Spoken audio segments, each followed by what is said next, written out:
சிலவங்க சொல்லுவாங்க பாருங்க, இந்த வாரம் ஃபுல்லா நான் ஒன்று யோசிச்சுட்டு இருந்தேன்.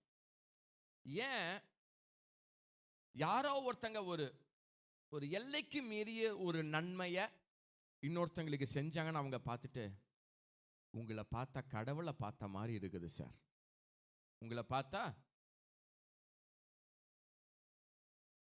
யோசிச்சு பாருங்களேன். தேவ புத்திரர் வெளிப்படுவதற்கு, அப்ப தேவ புத்திரர்கள் வெளிப்படுவார்கள்.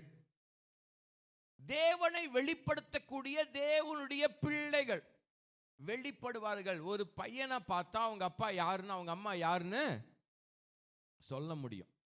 நீ இவங்க பையன் தானே, நீ இவங்க பொண்ணு தானே. அப்ப தேவ புத்திரர் வெளிப்பட முடியும். தேவனை வெளிப்படுத்தக்கூடிய தேவ பிள்ளைகள் வெளிப்பட முடியும்.